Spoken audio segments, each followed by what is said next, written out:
Você ainda está bloqueando, deixando de falar com alguém porque o irmão não cumprimentou você. Você ainda está com esse papo de ficar chateadinho porque alguém... Você ainda está com esse negócio de, eu não vou mais servir porque a igreja tem coisa errada. A igreja tem gente hipócrita, a academia tem gordinho. Por quê? Porque aqui a gente é gente. Ô querubim, aqui só tem gente aqui. Levanta a mão quem não pecou hoje aqui, que eu jogo o microfone. Por que a gente exige? Por que a gente... Sabe, é imaturidade. Sabe o que é maturidade? É ser exigente comigo e flexível com o outro. Isso é maturidade. Eu sou exigente comigo, mas flexível com o outro. O maduro, ele é firme no que é central e flexível no que é periférico. Quem quer ouvir a palavra do Senhor?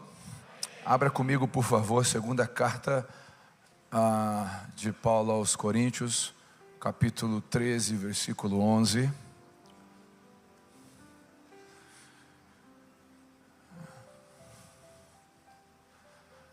Segunda carta de Paulo aos Coríntios, capítulo 13, versículo 11.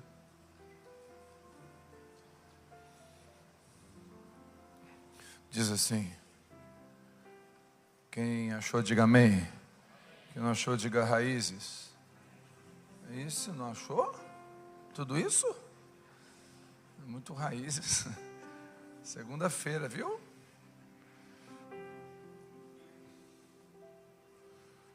Coríntios, viu? Coríntios está na Bíblia.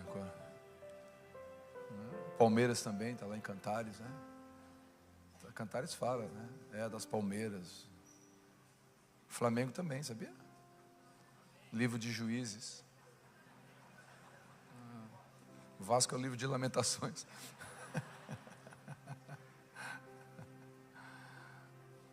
Segunda Coríntios capítulo 13, versículo 11, diz assim: irmãos, encerro minha carta com essas últimas palavras. Alegrem-se, cresçam até alcançar a maturidade, encorajem-se mutualmente, vivam em harmonia e paz. Então o Deus de amor e paz estará com vocês. Saúdem uns aos outros com um beijo santo. Algumas versões vai falar ósculo. Todo o povo santo lhes envia saudações. Que a graça do Senhor Jesus Cristo, o amor de Deus Pai e a comunhão com o Espírito Santo esteja com todos vocês. Amém. Amém? Você sabe que a carta aos Coríntios não era a carta a uma igreja chamada Coríntios. Você sabe que as cartas de Paulo eram direcionadas ou a alguém ou a uma cidade. Carta a Filemon era um homem, carta a Timóteo era para Timóteo, carta a Tito. Mas a carta aos Filipenses, aos Hebreus, aos Colossenses, aos Efésios, eram cartas direcionadas à cidade. Se Deus escrevesse uma carta, se Paulo escrevesse uma carta para Criciúma, ele não escreveria uma carta a Abba Pai, à Assembleia de Deus, aos irmãos da Quadrangular. Não, ele escreveria aos criciumenses, aos irmãos em Cristo que moram em Criciúma. As cartas eram direcionadas à igreja da cidade ou na cidade. Então, não havia as denominações. Ele dirigia a carta a quem? Aos irmãos. Aos irmãos. Então, por que eu estou falando isso? Porque é importante entender o objetivo da carta. O objetivo da carta era encorajar, dar direções, norte, princípios, fundamentos, para os irmãos crescerem, para o evangelho progredir, para a igreja ser saudável. E aqui nós vemos um final de uma das cartas de Paulo aos Coríntios. Ele escreve 2 cartas. Nessa segunda carta ele encerra, e ele vai para o final da carta, e ele diz: irmãos, eu encerro a minha carta com as últimas palavras. Isso é importante destacar, que você entendendo que a carta foi escrita para os irmãos, então não é para uma denominação. Deus não nos vê como Abba Pai. Deus não nos vê como Assembleia de Deus. Deus não nos vê como quadrangular. Deus não nos vê como comunidade cristã. Deus nos vê como a igreja dele. E como que ele nos vê? Através do sangue do Cordeiro. Então todo aquele que é remido e lavado no sangue do Cordeiro, que foi justificado por Cristo e nasceu de novo, este é parte da igreja. A igreja não é um lugar, a igreja são pessoas. Amém até aqui? Bom, Paulo está dizendo que essas são as últimas palavras da carta dele. Por que destacar isso? Ele poderia simplesmente continuar falando, mas ele pausa para dizer, agora eu vou dizer as últimas palavras da carta. Quando alguém pausa e destaca o que vai vir, é porque o que vai vir é importante. Quem concorda comigo? Gente, presta atenção a partir de agora. Quando eu falo a partir de agora, presta atenção, o que vai vir é importante. Me dê atenção no que eu vou dizer, é importante. O próprio Jesus, quando chamou os seus discípulos antes de partir, ele falou, vou falar algo importante aqui para vocês. Vão, preguem o evangelho a todas as nações.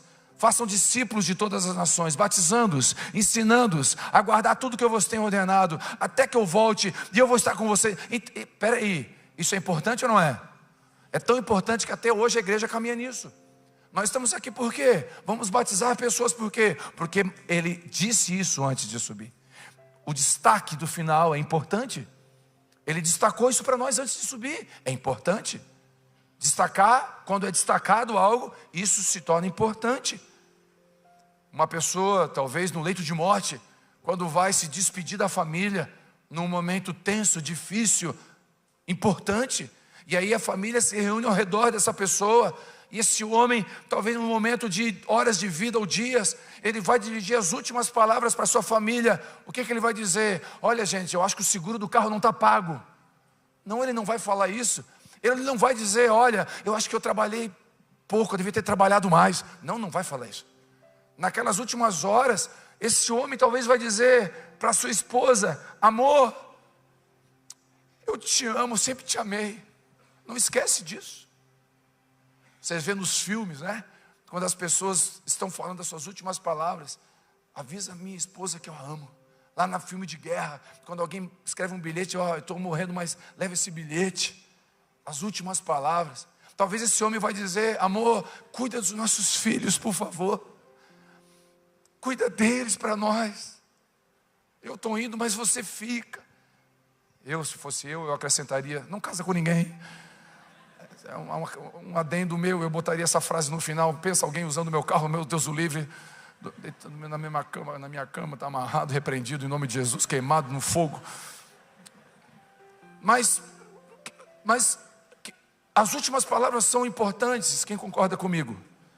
Concorda comigo, amém? Último capítulo do livro, a última cena do filme, essas últimas. E Paulo está dizendo, ei, eu escrevi 2 cartas, mas agora eu estou encerrando. E eu vou deixar algumas coisas importantes para vocês. Eu poderia dizer, se você estudar 1 e 2 Coríntios, você vai ver que Paulo vai falar sobre, resumidamente, essas coisas que eu vou falar. Porque ele resumiu, fez um suco, um supra-sumo de tudo que ele falou. E ele começa dizendo assim, alegrem-se. Interessante isso. Paulo está escrevendo uma carta para os irmãos e ele vai encerrar e ele diz, eu quero lembrar de algumas coisas a vocês. Alegrem-se. E aí você pode pensar, Paulo está mandando sorrir? O que Paulo está dizendo? O que o apóstolo está querendo dizer com isso? Alegrem-se. Alegria não é circunstancial na vida do cristão. Alegria é posicional, diferente de estar feliz ou triste. Feliz ou triste não é alegria. Felicidade ou tristeza não é alegria. Alegria é um estado de espírito. Felicidade ou tristeza é momentânea. Você pode estar num velório, triste ou feliz numa festa, mas a alegria é outra coisa. A alegria que Paulo fala, ela não vem da ausência da dor, mas da presença de Deus. Porque você pode estar com dor e com a presença de Deus, triste, mas alegre. Porque você está num momento de tristeza, mas tem uma alegria aqui dentro, que é maior do que o momento que você vive. Eu participei de 2 velórios essa semana, e velório sempre mexe muito comigo. Mexe comigo porque a gente vê o final da vida. E aí ninguém gosta de ver essa linha final. e quem entra num velório vê a linha final. Poderia ser eu. Pode ser qualquer um de nós. E aí eu estava no velório, e um dos velórios, quem fez o velório foi o pai. O pai fez o velório do filho, 38 anos de idade. E o pai pediu a palavra, eu fiz a introdução do velório. O pai pediu o microfone e foi falar. E o pai, eu olhei para o semblante daquele homem, à mesma velocidade que as lágrimas desciam, na mesma força, um sorriso vinha e ele dizia: eu sei que o meu filho está com Deus. E ele chorava e ao mesmo tempo tinha uma alegria. E a plateia e todos ali estavam assim: meu Deus, como esse homem está conseguindo falar de eternidade, falar de celebração de vida eterna no luto do filho. Porque não é circunstancial. A alegria que Paulo está dizendo, ela não depende da conta bancária. Ela não depende do carro que a gente tem. Ela não depende da casa que você está. Ela depende de quem está com você. Não depende do lugar, depende de quem. Não depende da circunstância. Paulo está dizendo: alegrem-se, porque não importa a perseguição que está sobre vocês. Não importa as acusações que estão sobre vocês. Não importa se vão jogar vocês na masmorra, se vão botar vocês entre os leões. Alegrem-se. E aí Paulo corrobora, Paulo concorda com o que o próprio Jesus disse.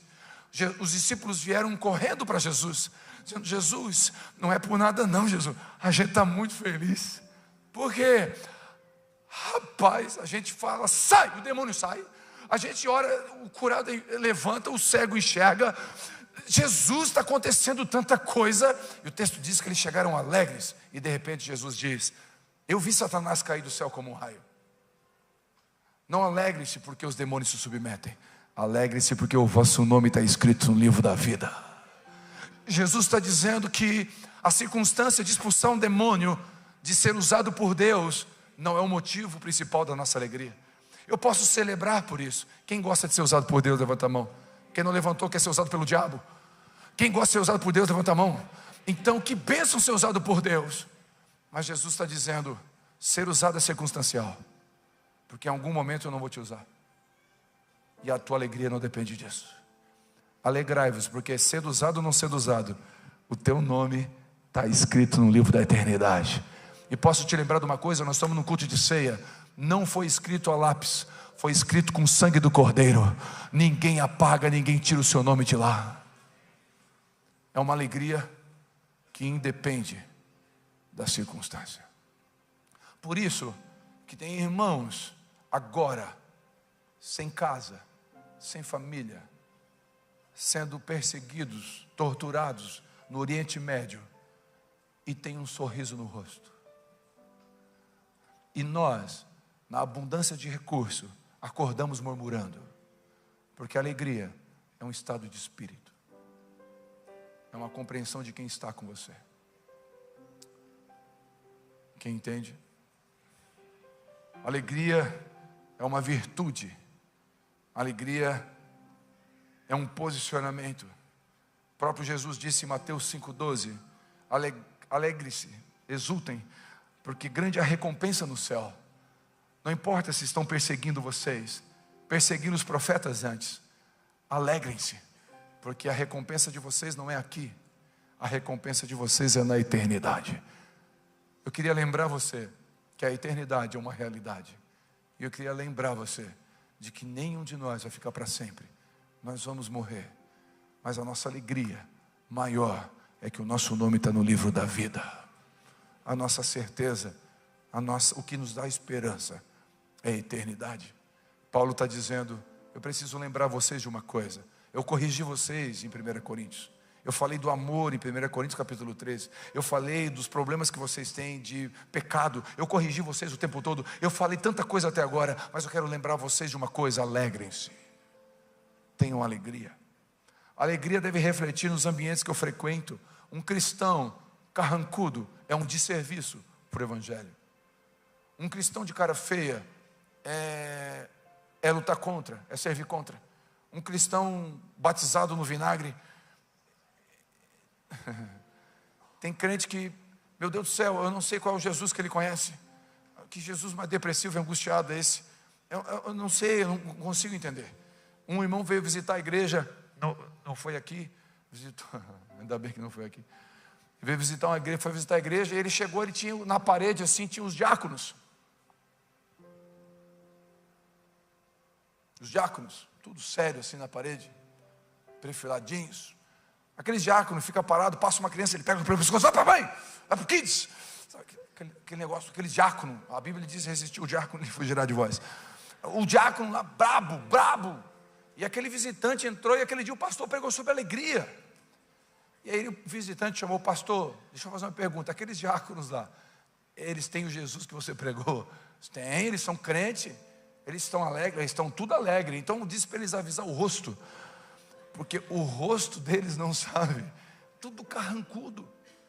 Crente que é chato, crente que não é legal, não é simpático, crente que em vez de trazer leveza para uma conversa, traz problema. Crente tem, os muçulmanos têm os xiitas, os crentes têm os chatos, gente ruim de estar perto, gente que só fala de coisa ruim, cara feia, entra no elevador, não dá um bom dia.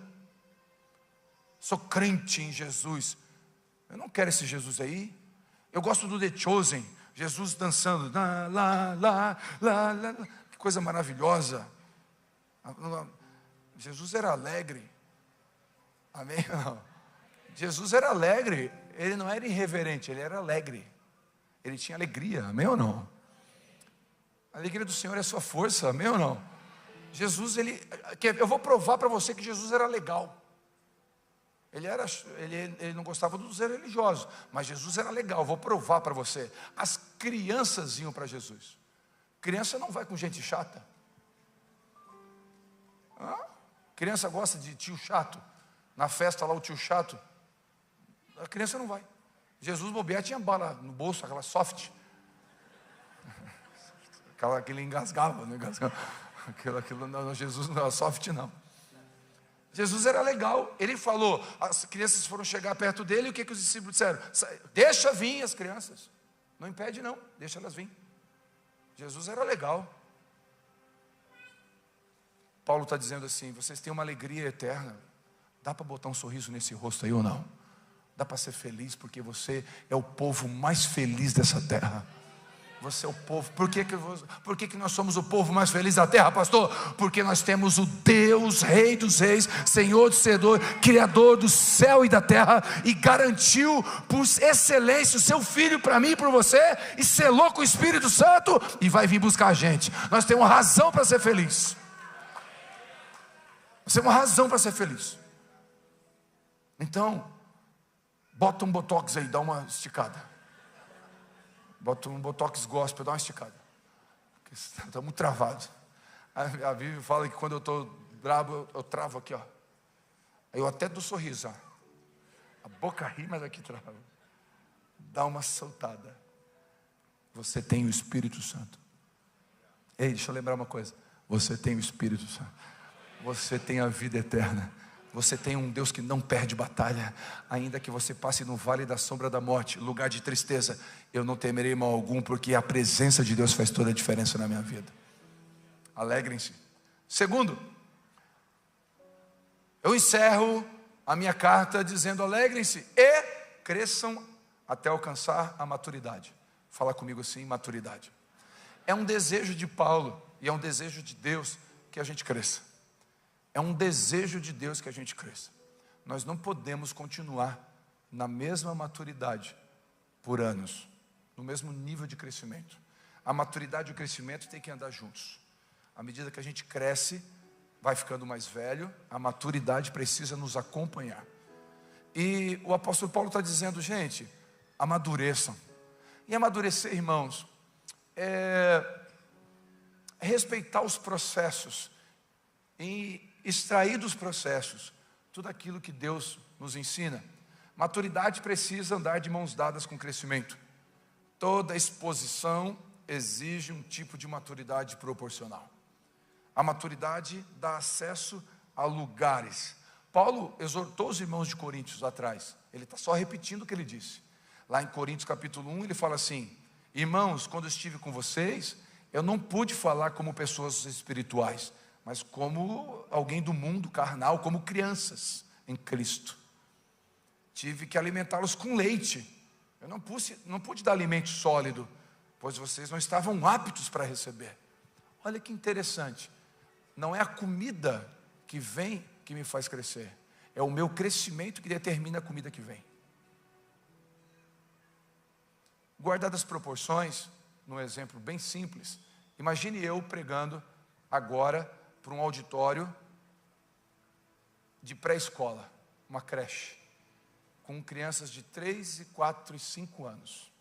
Imagine eu me dirigindo agora a uma creche de 3, 4, 5 anos, e eu começo assim: senhoras e senhores, nesta tarde aqui na escola, eu quero lhes dirigir uma palavra para crescimento e elevo espiritual de vocês. Quero que a cosmovisão de vocês aumente, para que vocês compreendam a espiritualidade das coisas e os princípios e valores que Deus tem para vocês, para que quando vocês cresçam, sejam homens e mulheres dignas, cidadãos de bem e possam gerar famílias sólidas. Uma criança levanta a mão e diz: que hora é o recreio? É claro, não entrou, porque ainda é menino. Paulo está dizendo: você ainda está ficando brabo com alguém porque não pensa igual a você? Você ainda está bloqueando, deixando de falar com alguém porque o irmão não cumprimentou você? Você ainda está com esse papo de ficar chateadinho porque alguém... Você ainda está com esse negócio de: eu não vou mais servir porque a igreja tem coisa errada. A igreja tem gente hipócrita, a academia tem gordinho. Por quê? Porque aqui a gente é gente, ô querubim. Aqui só tem gente aqui. Levanta a mão quem não pecou hoje aqui, que eu jogo o microfone. Por que a gente exige? Por que a gente... Sabe, é imaturidade. Sabe o que é maturidade? É ser exigente comigo e flexível com o outro. Isso é maturidade. Eu sou exigente comigo, mas flexível com o outro. O maduro, ele é firme no que é central e flexível no que é periférico. A gente vai amadurecendo com o tempo. E Paulo está dizendo: eu quero que vocês cresçam. Vocês não podem ficar no mesmo assunto. Vocês não podem ficar reprovando na mesma matéria. Está na hora. Tem gente precisando de você. Para, por favor. Vai ficar aí? Vocês vão ficar aí discutindo quem pecou, quem não pecou, igual os discípulos. Aquele cego: Senhor, quem pecou? O pai dele ou ele? Para ele ser cego. Você vai ficar discutindo quem pecou, quem não pecou? O cego precisa enxergar. A palavra do Rafael Neira que trouxe para nós aqui é uma palavra bíblica equilibrada. Em nome de Jesus, para de discutir quem não pecou, quem não pecou. Ajuda o cego. Se você não consegue fazer ele ver, pega na mão e caminha com ele. Ajuda a atravessar a rua. Cresçam. Amadureçam. Quem recebe isso? Hebreus 5,14. O alimento sólido é para os maduros, para o adulto, criança não. A maturidade me faz ser firme no que é central, como eu falei, flexível no que é periférico. A maturidade me faz descer, ter empatia, ter paciência. A maturidade me faz extrair virtudes da dor. Uma mulher que divorciou e casou de novo, que é julgada por muitos, ela tem empatia com outra mulher que está divorciada, porque a dor faz isso. Uma família atípica consegue compreender a dor de outra, porque a dor faz isso. A dor, ou ela nos amadurece, ou ela nos endurece.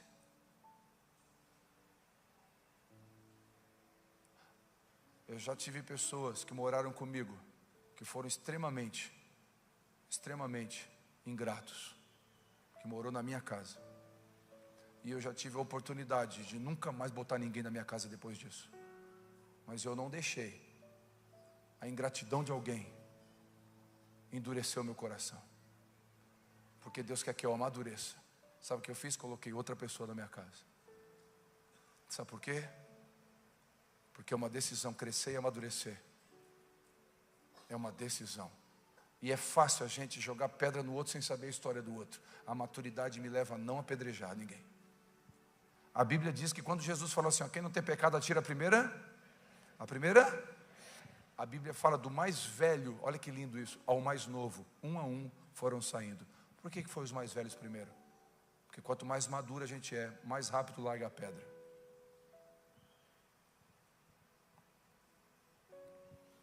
Quanto mais maduro a gente é, mais rápido a gente larga a pedra.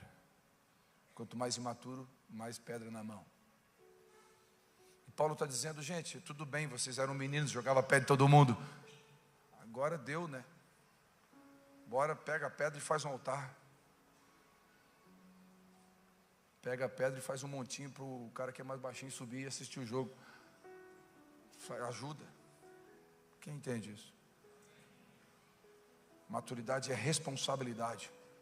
Irmãos, quinta-feira culto de homens, sexta-feira culto de homens, sábado inteiro culto de homens. Não aguento mais ver homem. E o homem é impressionante. Teve homem que não tomou banho os 3 dias. Não, é a mesma roupa. Homem, as mulheres, conferência de mulheres, 4 cultos, 4 look. O homem não, só chega em casa, toma banho, tomara que troque. Não, é impressionante, é tudo igual. Homem. Irmãos, fui dormir sábado para domingo, depois da 1h30 da manhã. Destruído. A Vivi, amor, quem vai pregar amanhã de manhã? Bota o Lucas. 8 da manhã, bota o Lucas. Aí eu falei, amor, é ceia. E na ceia eu prego os 4 cultos. É a minha responsabilidade.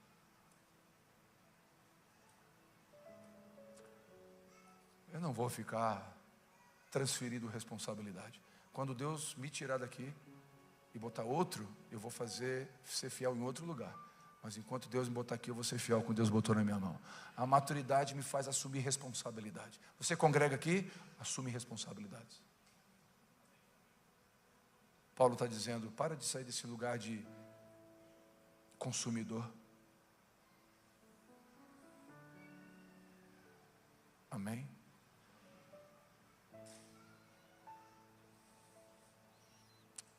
No mundo natural, a gente colhe o fruto quando está maduro. No mundo espiritual, a gente colhe quando a gente está maduro. Terceiro, Paulo fala assim, alegrem-se, amadureçam e encorajem-se. Cara, encorajem-se é muito legal. Encorajem-se ei, vamos ser legal um com o outro. Levanta o irmão, bota moeda no copo dele. A fé dele está baixinho, vira um copinho de fé nele. Ele está desanimado, anima ele. Ele está pensando que não consegue, diz para ele que ele consegue. Encorajem-se uns aos outros. Encorajem-se, irmão, tem uma virtude em você aí, quero ver você funcionando. Encorajar e dizer, eu quero ver você melhor do que eu. Sabe quem encoraja? Pai e mãe encoraja filho. Só que muitos de nós não tivemos pai e mãe para encorajar. Onde estão aqueles que são dispostos a encorajar o irmão? Como se fosse um pai, como se fosse uma mãe. Encorajar. A gente pode destacar as virtudes ou os defeitos, é uma escolha. Eu sei os defeitos do Fabiano. O Fabiano conhece os meus defeitos. Ele pode destacar os meus defeitos para as pessoas. Ele é livre. Eu posso destacar os defeitos dele, mas eu decidi encorajar o Fabiano. Naquilo que ele não é bom, eu corrijo ele em particular, mas naquilo que ele é bom, eu levanto as virtudes dele. É uma decisão. Você tem essa decisão para fazer. Eu estava falando para o Bruno hoje de manhã, contando do Bruno. O Bruno é mineiro. Ele é mineiro, por ser mineiro, ele é um pouco mais devagar. Ele é mais assim, oh, aleluia, mais pouquinha coisa. Ele é tranquilo. Fabiano, o Bruno é tranquilo. E o Bruno, eu chego para o Bruno, eu chego do meu jeito. Sanguíneo, colérico, hemorrágico, é uma missão para amanhã. Bruno, nós vamos fazer um projeto social lá, nós vamos fazer aquela casa, e nós vamos fazer isso aqui, tem que ter 3 orçamentos. Bruno, legal, vai ficar bom. Não, eu queria que ele anotasse o que eu estava falando. Eu queria que ele já ligasse para alguém. Eu falei, e aí Bruno? Não, eu estou pensando naquilo que tu me disse. Não, não é para pensar, Bruno. É para fazer, Bruno. E o Bruno toma ali direto. Aí eu posso dizer para você, o Bruno é devagar. Não, mas eu prefiro destacar que o Bruno é um homem leal. E lealdade é uma joia rara de encontrar. Eu destaco que o Bruno é um homem fiel à esposa. E fidelidade é uma coisa rara de achar. Eu destaco que o Bruno é um grande pai. E paternidade é uma coisa rara de achar. Eu prefiro destacar as virtudes do Bruno. E eu estou acelerando ele para ele ficar mais rápido. Isso é um ajuste. Olha que legal. Antes do Bruno vir congregar na aba, guarda isso, ele não congregava aqui. Eu fui jogar um futebol no lugar e encontrei ele. Eu já conhecia ele, conhecia a esposa dele. Quando eu encontrei lá, ele, e aí, aquele jeito dele, conversando. Daí, Bruno, o que está fazendo? Eu tô aí, estou com 2 filhos. Tá tranquilo. Tá aí, Bruno, e aí, o que você está fazendo? Estou trabalhando. Bruno, tu terminou teus estudos? Não, faculdade eu não continuei. Falei, Bruno, vem cá. Por que não faz uma faculdade, cara? Estuda. O que tu gosta? Cara, eu gosto de assistência social. Eu já trabalhei com clínica de dependência química. Eu já trabalhei com esses... eu gosto de assistência social. Por que não faz? Será que eu posso? Será que eu consigo? Bruno, paga a matrícula, eu te ajudo. Começa. O Bruno é formado em assistência social. E o Bruno veio congregar com a gente. E o Bruno é hoje o pastor que junto com o Michel e a Patrícia está lá no social, ajudando, fazendo uma linha, uma ponte de ligação. Encorajamento. Eu te abençoo para você ter alguém e ser alguém que encoraja alguém. Que olha e fala, tem potencial em você, tem virtudes em você. E você não sabe a história do outro. Às vezes a história do outro é difícil. Teve um homem que contou uma história triste para mim aqui. O pai levou ele, quando ele tinha 12 anos, para ter a primeira experiência sexual numa boate, numa zona de prostituição. O pai levou o filho. O pai levou o filho para usar droga com 14 anos de idade junto. Cara, esse menino cresceu assim. Eu não posso julgar esse menino da mesma forma com que eu fui criado. A minha criação foi outra. Não foi perfeita, mas eu tive um pai me encorajando. Isso faz diferença na minha vida. Esse menino teve outra história. Eu tenho que entender isso e encorajá-lo, porque ele não teve um pai que encorajou para o bem, mas encorajou para o mal. Sabe qual é o meu papel? Ser um pai na vida dele, ser uma bênção na vida dela. Encorajem-se uns aos outros. Bora lá, campeão. Bora lá, Deus é contigo. Eu fui fazer uma aula de tênis experimental e estava lá, tinha um menino lá fazendo aula comigo a primeira vez. Na grade estava o pai com o celular assim apontado. Aí, filhão, e aí como é que foi, filhão? E aí, filhão, vai lá, filhão. E eu dizendo, o menino está ganhando de mim. E o pai lá, vai lá, filhão. E aí, na hora, o Espírito Santo, o que é um pai? O que é um filho crescendo com o pai? Um menino cheio de atitude. Veio depois para mim, muito bom a tua jogada, hein? Ele ganhou de mim, né? Mas tudo me encorajando, no final ele veio, te conheço, eu já fui no culto, sou meu tio vai lá. Menino cheio de 15 anos, menino com atitude. Na hora o Espírito Santo, paternidade. Tem alguém perto. Muitos de nós não teve ninguém dizendo, vai lá, garoto. Mas eu te abençoo para você ser esse alguém, que vai olhar para alguém e vai dizer, vai lá, garoto, estou aqui. Vai lá, pode ir. Como assim? Vai rasgando, se der errado, volta costurando. Vai.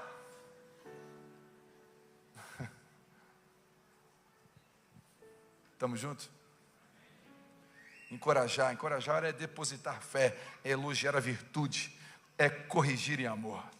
Hebreus 3,13, pelo contrário, encorajem-se uns aos outros, todos os dias, no dia que se chama hoje. Vivam em harmonia e em paz. 4, um só pensamento, um pensamento principal. Harmonia, irmãos, harmonia entre nós, não é homogeneidade, não é uniformidade, mas é unidade de propósito, de alvo. Jogadores diferentes com o mesmo propósito.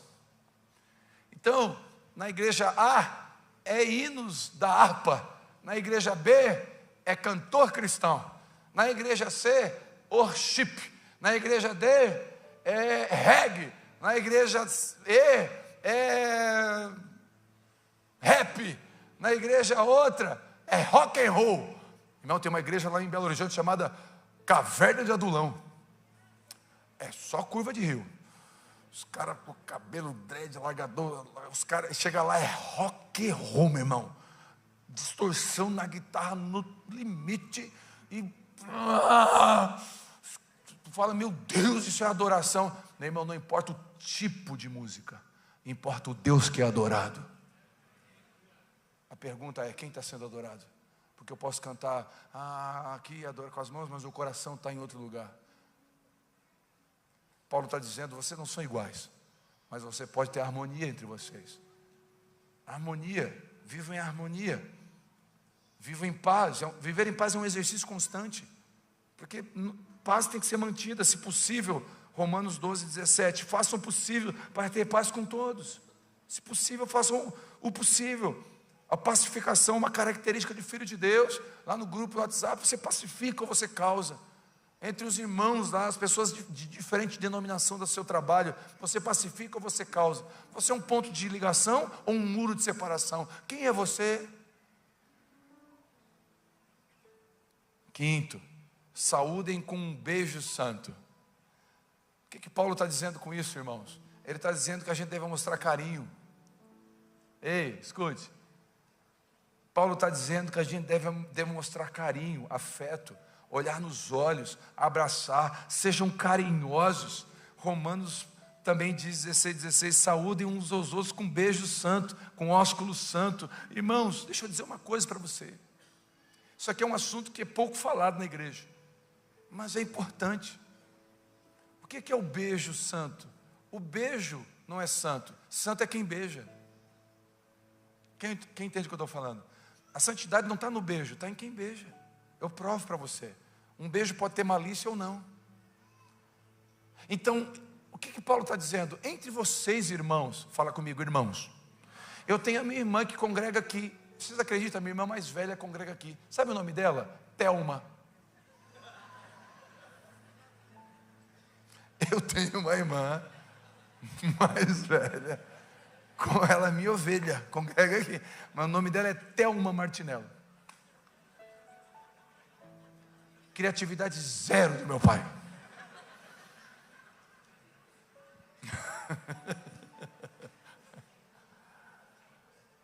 O pior é que é a minha cara. Ela congrega aqui, estava no culto das 5, a Thelma. Eu encontrei ela ali, eu fui lá por trás, dei um beijo no rosto dela, é a minha irmã. Quem acredita que um beijo de um irmão não tem malícia nenhuma? Paulo está dizendo, irmãos, beijam-se como irmãos. Não tenham malícia entre vocês. O mundo é diferente, aqui é o Espírito Santo que conduz. Nós não podemos ter malícia. Pastor, prova, preciso de mais prova bíblica. Paulo escreve a Timóteo dizendo que nós devemos tratar as irmãs da igreja como tratamos as nossas irmãs de sangue. Como é que você trata a irmã de sangue? Você não tem um beijo com a intenção sexual, é sempre um carinho afetivo. Então como devemos tratar as irmãs da igreja? Com o mesmo respeito. Tratem os velhinhos da igreja. Posso apontar para o senhor?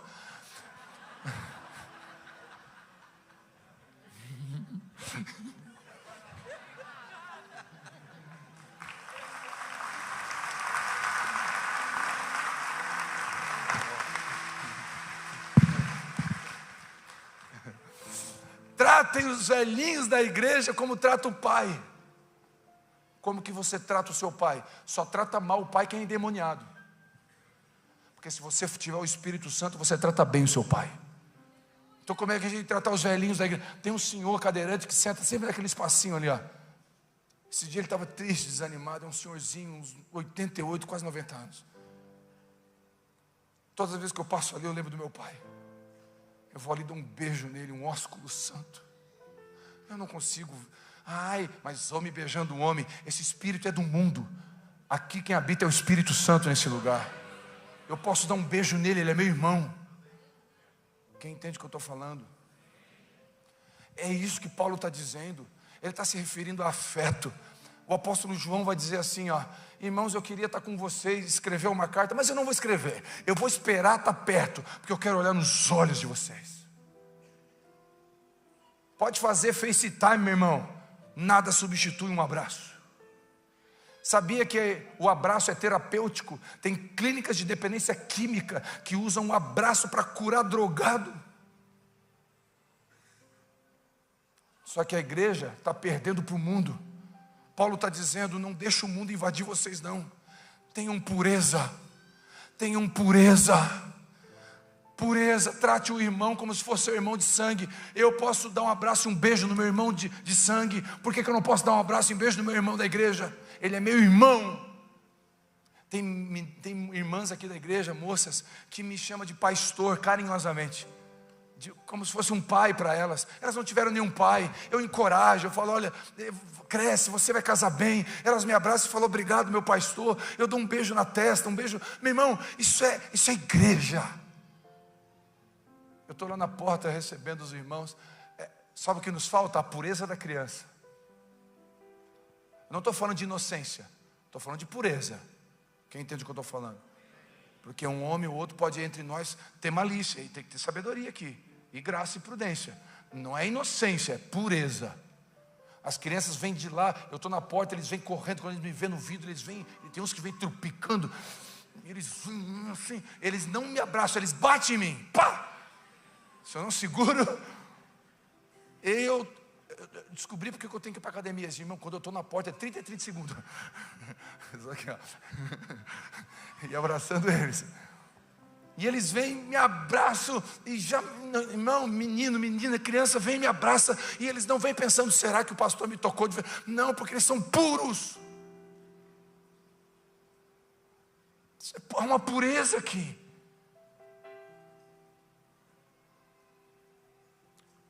Que o Senhor resgate a pureza da igreja. E que o Senhor nos livre de todo falso crente entre nós. Porque nós temos lá, para servir no Kids, requisitos, por exemplo, que tem que ter antecedentes criminais. Porque a gente também não é bobo.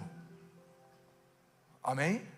Mas eu acredito de verdade que Paulo está dizendo: beijinhos, sejam puros, olhem nos olhos, amem, abraça. Coisa boa. Às vezes eu estou aqui, a pastora Helena vem: deixa eu te dar um abraço. Eu não tenho mais a minha mãe. Ela vem como uma senhora, me abraça como uma avó. É minha irmã em Cristo, é minha ovelha inclusive, mas me abençoa. Quem entende o que eu falo? Se você está aí com a esposa do lado, dá um ósculo santo nela. Bora, beija. Ou se você está com o filho, com a mãe do lado, dá um beijo nela. Você que está solteiro, não olha.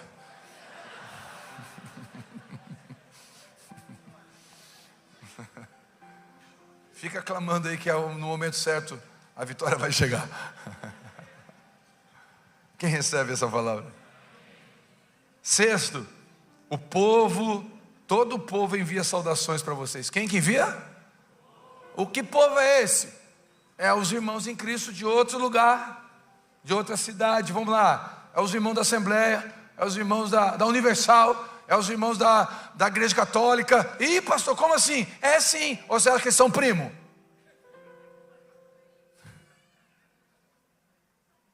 Hã? Pastor, mas nesses lugares que você falou, meu irmão, eu vou dizer quem é meu irmão. Sabe quem é meu irmão? Quem é filho do meu pai. Então quem nasceu de novo, não importa onde está, é meu irmão. Agora tem gente aqui dentro da papai que não é meu irmão, porque não nasceu de novo ainda. É só crente, mas não é meu irmão. Alô? Fala: eu não. Eu, pastor, eu não julguei ninguém. Quem sou eu, meu irmão? Eu também estou no processo de transformação.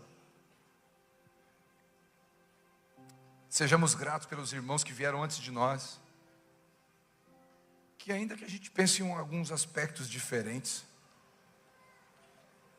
Teve um culto aqui que eu fui infeliz na minha fala. Eu usei de forma pejorativa, falei da Igreja Universal. Eu não fui feliz na minha fala. Eu não concordo com a teologia da Igreja Universal. Amém? Bíblia, teologia, eu não concordo. Eu não concordo que Jesus morreu para dar carro e casa. Eu não concordo com a teologia da prosperidade.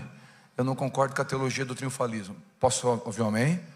Fechado esse parênteses, deixa eu falar uma coisa. Eu falei mal da Igreja Universal, citei nomes. Terminou o culto, uma pessoa me procurou. Disse: pastor, eu fiquei triste hoje. Por quê, minha irmã? Porque eu me converti na Igreja Universal. Eu encontrei Jesus. Eu fui salvo, me batizei lá. Eu falei: minha irmã, me perdoa.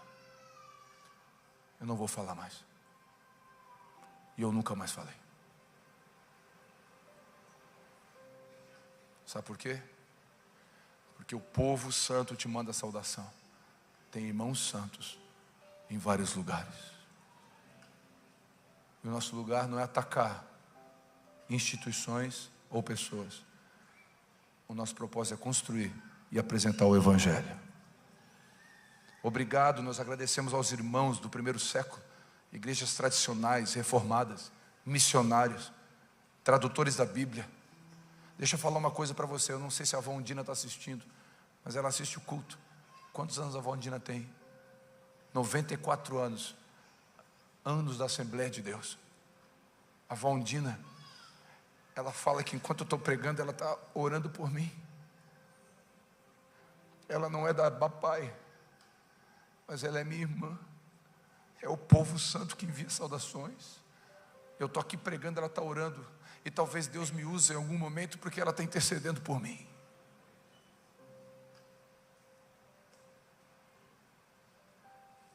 Por último, Paulo encerra as últimas palavras assim: que o amor de Deus Pai, a graça do Filho e a comunhão com o Espírito Santo esteja com todos. O que significa isso, pastor? Significa que Paulo encerra uma carta aos irmãos não perfeitos. Se você ler a carta, você vai ver que os irmãos de Corinto não era fácil. Aliás, todo corintiano não é fácil mesmo. Você vai ver que ele encerra assim: eu encerro desejando algo para vocês. Eu encerro liberando palavras de vida sobre vocês. Eu encerro selando com um desejo. E qual o desejo, Paulo? Meu desejo é que o amor do Pai, a graça do Filho e a comunhão com o Espírito Santo esteja entre vós. Meu desejo, eu libero sobre vocês o que eu quero. Eu quero, meu espírito quer, o Espírito Santo deseja que o amor de Deus Pai, a graça do Filho e a comunhão com o Espírito Santo esteja com vocês. Paulo está dizendo, e ele encerra abençoando. Eu pergunto, como que a gente encerra? Como que a gente sai de uma conversa? Como que a gente sai da internet? Como que a gente está conversando, mandando uma carta para alguém? Como que a gente encerra o áudio? Desgraça, coisa ruim, não está fácil. Vamos orar porque olha que luta. Não, eu encerro com o que eu tenho, porque o coração fala, a boca fala do que o coração está cheio. E eu estou cheio do amor do Deus Pai, de graça do Filho e comunhão do Espírito Santo. O que eu tenho, eu desejo. É da vontade de Deus que você abra a sua boca para desejar que o amor do Pai seja revelado. Ou seja, vocês são filhos. Que a graça do Filho seja revelada. Ou seja, estão salvos. E que a comunhão do Espírito Santo esteja com vocês. Ou seja, Ele não abandonou vocês. Quem recebe essa bênção?